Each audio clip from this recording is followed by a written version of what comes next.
These roads intersect, on each one I reflect. These lines write my story. Welcome everyone, I'm One True Brick, coming at you with another LEGO Exo-Force review. Today we will be looking at set number 7713, Bridgewalker vs. White Lightning. It was released in 2006 for a price of $50 and contained 657 pieces. Now, I will preface this by saying this is yet another special edition set, so like last week, expect prices on this set to have drastically increased since its release. Upon looking at BrickLink and eBay, I found that the price tends to be somewhere between $80 and $120, so it is doubled, in some cases almost tripled in price. So unfortunately, that is what you have to deal with when buying a special edition set. So first off, the piece count for this set is really good for the price, which helps even out the increased price tag that you will be paying nowadays. 657 pieces is a lot higher than a typical piece count for a $50 set. It's more in the range of what you'd expect a $70 or even $80 set to cost nowadays. And it has a few of the same issues as last week's set, the Supernova, but I will say that it makes up for it in the fact that it is a very large set. And as you can see, I actually had to change my recording setup a little bit in order to accommodate the size of this massive, gigantic set. So as you can see, it includes the main feature of the set, the Bridgewalker, and this takes up the majority of the pieces for the set. And on the other side over here is included Hayato's second battle machine for the year, the White Lightning. So this is his upgrade from the Gate Defender. Presumably he received it after he smashed up his Gate Defender to the point that it can't be used anymore. So, as I was saying about the size of the set, the Supernova's issue was that it was very top-heavy and very bulky, meaning that you actually had to add often a third point of contact with its spear, placing it down in order to get it to stay up. This set, despite being probably at least 2 times its size, still manages to stay up pretty well. Now, of course, you do lose some of the posability for the set, but considering its massive bulk, it actually still has a fair bit of articulation. Now, I will say the legs don't have much articulation at all. They do rotate on the sides here. You can turn them like so. If you wanted to pop them out like this, or you could position them like this, or just kind of have them standing straight. But no matter what position you have it in, it pretty much still manages to hold its weight up, which is really nice. And then in addition to that, you do get some posability in the arms, and the head can rotate back and forth and a little bit up and down. And then you also get some posability in these antennae. Because of the way the set is built, as you can see, the legs kind of have this ATST chicken walker style of build, having that reverse kneecap, and it actually does a pretty good job of stabilizing the set. And I will tell you right now, in comparison to other builds of the year, this set did an incredible job of having a solid Technic build. You will find that some pieces on the back, like these, have a tendency to fall off, but for the most part, the rest of the build is actually really stable, and it will survive a drop better than you might expect it to. And same goes for transporting it. It has these long axle pieces right here, and Technic lift arms stabilizing this whole kind of section, and it's reinforced yet again by more Technic plates. So all in all, the build is very sturdy considering its size and bulk. Once again, it can stand up pretty well. So let's hop over and take a look at the White Lightning. Unfortunately, like the Supernova, the later battle machines of the year were a little more fragile than the earlier ones, and the main thing to note, I will pick that up in just a second, the main thing to note is that this set right here has some really fragile points of contact in the body. These pieces right here are only attached by a single lightsaber rod piece and are very easy to knock off. Another unfortunate design flaw is that you can't actually properly fit the pilot's arms in the way that you'd probably want to, because they get in the way of these, and if you fold them down, you actually end up pushing these parts away. I really wish they would have designed the cockpit a little bit better. I think with using axle pieces instead of a lightsaber rod and maybe shifting these over the top of the pilot or maybe shifting them a little bit out would have helped avoid some of that issue. So as you can see from my little mishap there with dropping those pieces, that was not on purpose, but it was still a very good illustration. This right here shows off one of the new functions that these sets had in the later half of the year. LEGO decided to create a new launcher piece. So in the earlier part of the year, they primarily used these weapons right here, the rocket launcher with the giant, bulky rocket head piece that would allow it to knock something over, like so. They wanted to add a new weapon, and so they created this interesting disc launcher. Now, supposedly, you're supposed to be able to shoot these a good distance and be able to knock minifigures over, but there's two major issues that arise from it, and honestly, they remind me a lot of the design for the Bionicle Squid Launcher, in that the design concept was a good one, but the execution was not that great, and as a result, we ended up with not a super great weapon. And so, as you can see, the way it's supposed to work is you pull back this little tab, and then you let go, and it's supposed to fire a piece, but if you're not careful, you end up, this whole stack of discs kind of rattles inside there, and if you fire it too hard, you can end up having some of the discs shoot out the top. Now, the set includes 10, so you kind of expect it to be able to contain 10, and I think a wise decision would be to have some sort of flap that folds down and covers up the top. And I think it would be better if they used some sort of mechanism that pulls straight back from the middle, because when you do it off the side, it has a tendency to curve the disc and cause a lot of rattling, and overall it just doesn't kind of achieve what I think they were aiming towards. It's a kind of cool concept, but I don't think it was finalized the way that they hoped to, and ultimately kind of falls flat on its face. But this is just one of many sets that includes this particular piece, and I wouldn't say it completely destroys the rest of the set's design. In fact, I will say, out of all of the large robot battle machines, this one is personally my favorite. Especially because of the piece count and the stability of the Bridge Walker. You do have a few loose pieces, but nothing nearly as bad as the Supernova or some of the other sets of the year.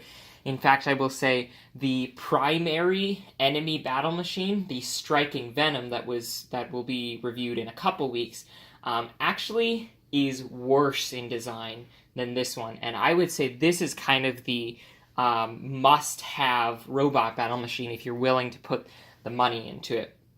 Now, once again, the price does tend to climb for these special edition sets, but if you can find one for $70 to $80, I would actually recommend that you grab it if you really want a large robot battle machine, because it still does a really good job of achieving its primary intimidating goal, and in fact, I think it's worth a $70 to $80 price tag. I wouldn't spend over $100, but it is up to you to decide whether you want to do that or not. So, real quick, let's take a look at some of the unique design of the minifigures and some of the nice parts usage that they have. This set really encompasses some of the better use of parts that I've seen with these Exo-Force sets. So they actually include some Bionicle Viscerac legs up here to kind of create this front design. And then there's a few other uses of nice parts. They have these Borak teeth scattered throughout the build to kind of give it this glowy look. And overall, it just has a very nice aesthetic, and I feel like it's a lot more creative than some of the other sets of the year. In addition to that, I feel like I should quick go over the function before I forget to do that. I will go ahead and turn up the lights for you guys. Now, this set is a little bit unique in the way that they incorporated the function. Instead of having just one power brick, it actually includes two, similar to the Raging Storm combination model from earlier this year. And if you press on both of them, you get this really cool dual light up effect that actually charges through the entire head. And the concept in story here was that it was able to better power an enemy battle machine and be able to fight off the humans that way. One of the greatest appeals of these Exo-Force sets was their combo models and alternative models. And these were typically included in the instructions or online. And this set, oddly enough, was one of the sets that had two instruction manuals. So you can see right there, there's two different manuals. The first one is very thin and includes the instructions for the White Lightning. And the second one is a lot thicker and has the instructions for the Bridge Walker. And I tried really hard to figure out what LEGO's kind of reasoning for this was. For this set, it kind of makes sense to have the two separate manuals for each half of the set, but there are definitely sets later on in future years that have no obvious split between the two. In fact, the final year of Exo-Force, the Hybrid Rescue Tank and Arachnoid Stalker have two manuals, even though they're relatively small sets. One of them is $30 and one of them was $10 at the time of release. And yet they still, for some reason, felt the need to include those dual instruction manuals. So in this first instruction manual, you can see at the back, they include the pictures for what the alternative model would look like, if I can get that in there. So I actually really like this alternative model in comparison to some of the other ones. I think it's one of the better ones that you can build, and I would recommend that if you're getting this set that you would give it a try, because it is actually pretty cool looking. And the names for them are the Raven Attacker and the Fire Eagle. So let's go ahead and take a look at the minifigures. So something to note in this set, this was the first Exo-Force set to include the famed Mecha One. It is also the first set to include plain silver Devastator robots. So Mecha One in story was the leader of the robots. He's a gold and black robot, as you can see right there. And he actually uses this pearl gold design. He is similar to the other robots in the way that he moves his parts. So he's got a positionable shoulder, hand, and hips. And once again, has that same design where he can't quite sit down all the way. But I liked how they dual injected the body and had both pearl gold and black. I think it's a very unique aesthetic and makes this set a little bit more desirable, as it's one of only 4 sets that includes it, and it's actually, at the time that it came out, it was the cheapest one to include a full Mecha One piece. So keep that in mind once again if you are interested in attaining this minifigure. Something to note is that despite the striking Venom set including Mecha One, it does not include his legs. For whatever reason, they decided to design it with just his upper body and arms, so you will not actually get the legs if you buy that set. So I believe this set is still probably the cheapest one that you can get a full Mecha One figure in. In addition to that, you have a couple silver Devastators. Same design as the others, the only exception being that they had full silver bodies rather than the green, red, or blue tint to their torso. And then finally, you get a Hayato minifigure. Now, I do kind of wish that they would have added a different scheme to his design in the later half of the year, but unfortunately, this is the same one that you get with the Gate Defender. In fact, it has the same exact design that you get with Hikaru's minifigure for the torso. So once again, you get that same blue and white torso with the O1 and Hikaru's symbol. And then you get the head with the red hairpiece. And then on the back, I can turn it around, there is an alternative facial expression. So once again, you get the same one as you get in the Gate Defender. Pretty straightforward. And then one of the things that I like to do when looking over these sets is to consider their story relevance. The Bridgewalker and White Lightning were actually only included in a single comic. And that actually makes me really sad because I think this is one of the best sets of the year and wish that they would have had a little bit more featured inclusion of these. They are briefly featured in a few other comics, but this is their primary appearance.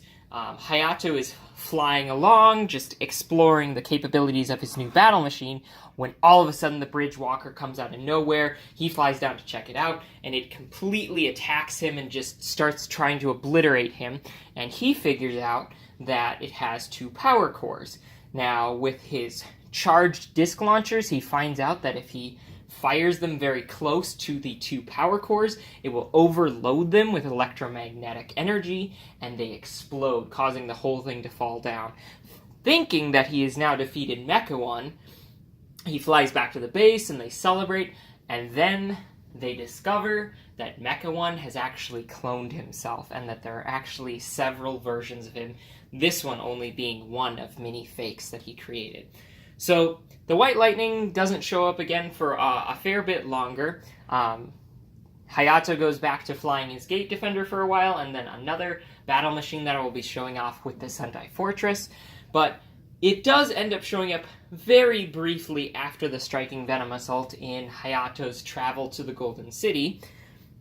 And then during the Striking Venom attack, there are actually 2 more Bridgewalkers that end up fighting Supernova and end up defeating Supernova. So that set that we talked about last week, was beaten by a couple of these. So if that gives you any idea how powerful these things are, that can show you. Alright, I think that wraps everything up. Thank you guys very much for watching this video. If you liked it, leave a like. Once again, I would highly recommend picking up this set if you have the financial capability to, and I will see you guys next week when we go over the mobile defense tank. See ya! And honestly, this has one of the best stories for any battle machine. There was a lot of story build-up to this particular vehicle.